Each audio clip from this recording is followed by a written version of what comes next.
પાલકનું નામ આવે એટલે બાળકો તરત જ મોઢું બગાડે, પણ આજે મેં પાલકમાંથી એવું બનાવ્યું કે ખાઈને બાળકો ખુશ થઈ ગયા. તો પાલકની આ રેસીપી તમે પણ ટ્રાય કરજો. માત્ર 5 જ મિનિટમાં બની જાય છે અને બધાને ખૂબ જ ભાવશે. તો અહીંયા સૌપ્રથમ મેં 1 કપ ચણાનો લોટ લીધો. એની અંદર 1/4 કપ જેટલો ચોખાનો લોટ એડ કરીએ.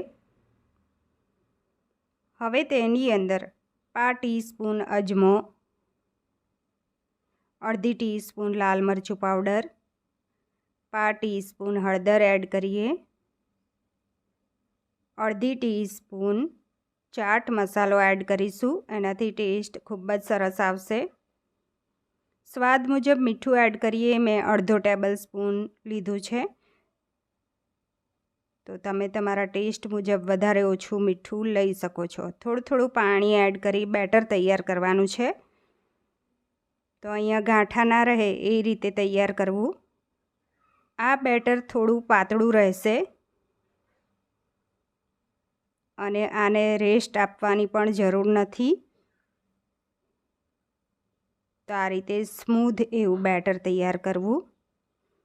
હવે પાલક મેં 1 બંચ લીધી છે. એની મોટી પાછળની દાંડી કાઢી અને 3 વખત પાણીથી વોશ કરીને લીધી છે, એટલે માટી બધી નીકળી જાય.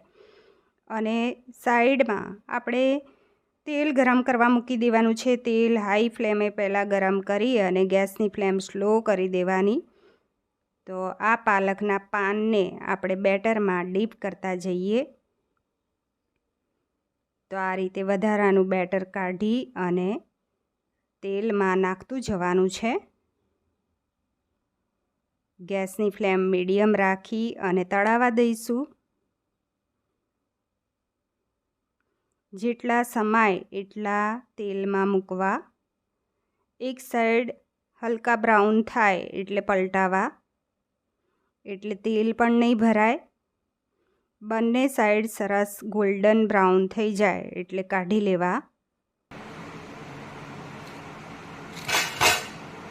તો એકદમ ક્રિસ્પી બને છે, જો છે ને. તો ખૂબ જ ક્રિસ્પી એવા તૈયાર થશે આ રીતના. અને જ્યારે તળાતા હશે ત્યારે બાળકો એક લઈને ખાયા કરશે. એટલા ટેસ્ટી બને છે, ફટાફટ બની જાય છે, ઓછી સામગ્રીથી તૈયાર થાય છે.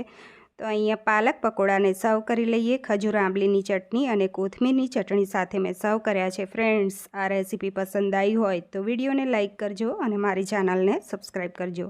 દોસ્તોમાં જરૂર શેર કરતા રહેજો અને કમેન્ટ્સ કરીને જણાવો કે પાલક પકોડા કેવા લાગ્યા.